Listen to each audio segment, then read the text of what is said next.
Montessori, Her Life and Work by E.M. Standing. Part 1, Chapter 1, and What You're Getting, Section 10, A Second Period of Study. When the moment came which would reveal to her this unknown mission, she would be ready for it. Meanwhile, as we have said above, she felt the need of a deeper and more complete preparation. During this second period of study, Montessori made much more thoroughgoing study of the works of Itard and Seguin, for whose work she had a deep admiration. Itard, who lived at the time of the French Revolution, made a special study of deaf-mutes. He is perhaps best known for his education of an idiot boy who was found abandoned in the forest of Aveyron. It was an undertaking of almost incredible patience, which he recorded in a book, The Care and Education of the Wild Boy of Aveyron. Dr. Edouard Seguin, who was a student under Itard, later founded a school for deficients in Paris. Here he achieved such brilliant successes that his fame spread far and wide. In fact, he received the highest praise from the Academy of France. Seguin wrote an account of his methods in a book entitled Traitement Moral, Hygiene and Education des Idiots. This volume embodied his 10 years' experience with defectives in his school at Paris. So highly did Montessori value the works of Itard and Seguin. To use her own words, I translated into Italian and copied out my own hand the writing of these two men from beginning to end. Seguin's book alone was 600 pages long, making for myself books as the Benedictines did before diffusion of the art of printing.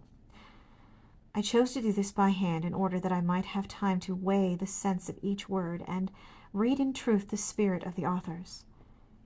In later life, Seguin emigrated to the United States of America, where he founded many institutions for defectives, and where, after the lapse of another 20 years, he published a second account of his educational method under a different title, Idiocy, and its treatment by the physiological method.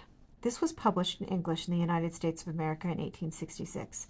Montessori had heard of the book, but for a long time was unable to obtain a copy. She describes how, in her search for it, when she visited London, she even went from house to house, to nearly all the English doctors who were known to be specially interested in defective children or who supervised special schools.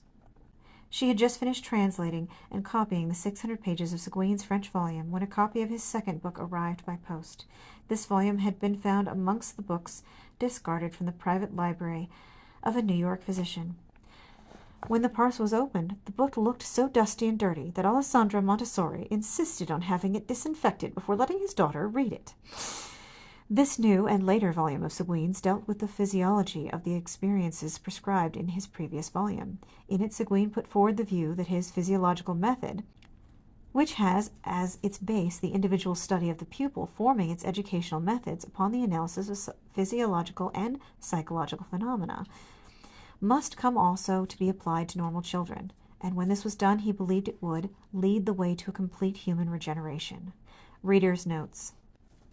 I'll admit, hearing the word in another language almost made it seem less bad.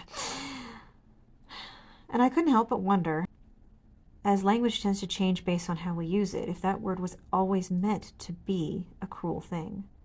There may have been a kinder word once. There are several words in the English language that became bad, but were actually harmless on their own. If anyone knows, feel free to leave a comment.